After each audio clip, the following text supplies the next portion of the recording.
नमस्कार। आप लोगों ने बहुत सुना था खेला होबे, और आज केजरीवाल ने दिल्ली में प्रधानमंत्री के साथ खेला कर दिया।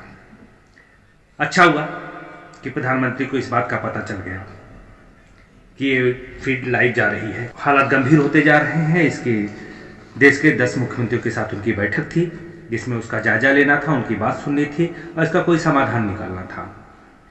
जिसमें जब केजरीवाल जी का नंबर आया तो इन्होंने उसको लाइव कर दिया और ये कह क्या रहे हैं, उसे बता रहे हैं कि प्रधानमंत्री जी धन्यवाद, सारी चीजें शुक्रिया अदा करते हैं, सब कुछ कहते हैं, लेकिन कहते वही हैं जो इनको सूट करता है, क्योंकि इनके स्क्रिप्ट लिखी लिखाई थी कि मुझे क्या बोलना है। तो मुख्यमंत्री केजरीवाल जी इतनी तैयारी से गए थे कि इनको खुद नहीं पता है, लेकिन यह सारी लिखी लिखाई स्क्रिप्ट थी, जिससे इनको पता है कि ये कोरोना में ये जनता का कोई भला नहीं कर सकते हैं, और जब भला नहीं कर सकते हैं तो इनको एक सहानुभूति के लिए कार्ड खेलना था, जिसके लिए इस फीड को लाइव कर रहे हैं। ये वही केजरीवाल है जो सारी योजनाएं चल चुकी हैं और उन्हीं का जिक्र करते। वैसे गैस को चाहिए था, ट्रेन से चाहिए था, हवाई जहाज से चाहिए था, जिसके बारे में सरकार पहले से व्यवस्था कर रही है। और इनको ये वही केजरीवाल है, जब सर्जिकल स्ट्राइक की गई थी तो इन्होंने सेना से सबूत मांगे थे, और उस सबूत का आप खुद देख लीजिए। उसका बदला लिया और अंदर घुस के वहां पे आतंकवादी जो कैंप थे उस पे सर्जिकल स्ट्राइक्स किए। प्रधानमंत्री जी ने इच्छा शक्ति दिखाई है इस मामले में, उसके लिए मैं उनको सैल्यूट करता हूं। पाकिस्तान अंतर्राष्ट्रीय पत्रकारों को लेके बॉर्डर पे जा रहे हैं और ये दिखाने की कोशिश कर रहे हैं कि देखो सर्जिकल स्ट्राइक्स तो हुए ही नहीं थे। मेरी प्रधानमंत्री जी से अपील है कि जैसे प्रधानमंत्री जी ने और सेना ने और सबने मिलके जमीन के ऊपर पाकिस्तान को मजा चखाया है, ऐसे ही ये जो पाकिस्तान को झूठा प्रोपेगेंडा कर रहा है, इसको भी बेनकाब करें। कितनी लाश और चाहिए तुम लोगों को? हमारे कितने जवानों के घर बर्बाद करोगे, कितने परिवार बर्बाद करोगे, कितने माँ के बच्चे छीनोगे, कितनी औरतों को बेवा करोगे तुमको 300 सीट लाने के लिए? इनके इसी बयानों का फायदा उठाया था पाकिस्तान के निजी चैनलों ने, इसे खूब चलाया था, और आज इनको सेना के द्वारा, सेना की गाड़ी सेना द्वारा स्टार्ट करके इनको गैस चाहिए। जिस सेना पर उस दिन उंगली उठाई थी, इतनी जल्दी उस सेना पर विश्वास कैसे आ गया?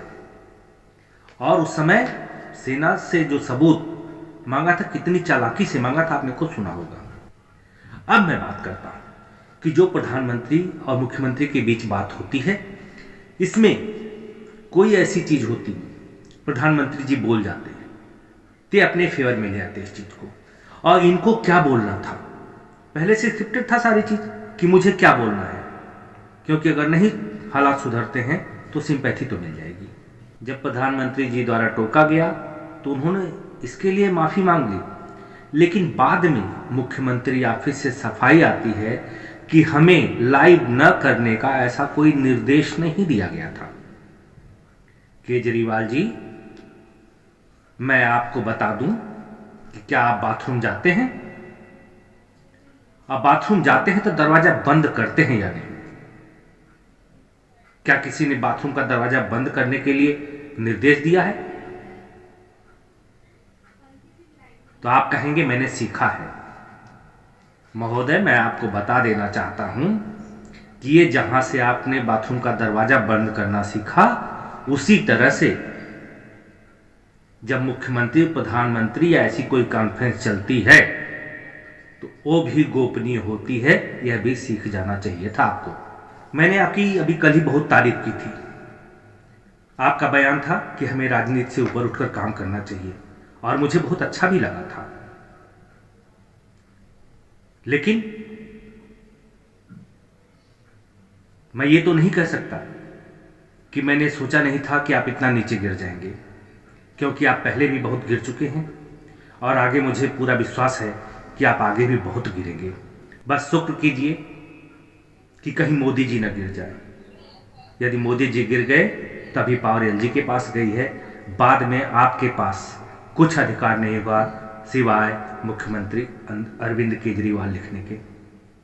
और Indian official secret act 1923 para 5 के तहत भी कुछ आपकी जिम्मेदारी बनती है। मैं ये नहीं जानता कि कितना लागू होता है, लेकिन वो एक्ट कहता है कि रॉन्गफुल कम्युनिकेशन, तो मैं तो ये सोचता हूं कि उसका भी उल्लंघन किया है। मैं ये बताना चाहूंगा कि यह एक मीटिंग थी, एक डिबेट प्रोग्राम नहीं था जिसको आपने लाइव दिया। डिबेट होता आप लाइव देते, अच्छी बात थी। और आप देश को क्या बताएंगे? आपके बारे में आपके खुद मित्र डॉक्टर कुमार विश्वास ने क्या कहा है ट्वीट पर, तो आप पढ़ लीजिए। कुमार विश्वास ने ट्वीट करके कहा कि कहनी है एक बात हमें इस वतन के पहरेदारों से, संभल के रहना अपने घर में छिपे हुए गद्दारों से। इस आदमी को गाली दो तो गाली बुरा मान जाती है, पर इस पर कोई असर नहीं होता। परेश रावल ने भी अपने कड़े शब्दों में केजरीवाल की निंदा की। वैसे एक बात है कि मोदी जी को आप ही सही आदमी मिले हो। आप ही एक ऐसे आदमी हैं जिससे वो आगे नहीं जा पा रहे हैं मोदी जी। लेकिन ध्यान रखना, ये दोनों बहुत तेज हैं, एक्शन देर से लेते हैं, लेते दुरुस्त है। तो केजरीवाल जी, आपके भावी जीवन के लिए, भावी शासन के लिए शुभकामनाएं, और उम्मीद करता हूं कि आप ऐसी बेवफाना हरकतें भविष्य में नहीं करेंगे। धन्यवाद।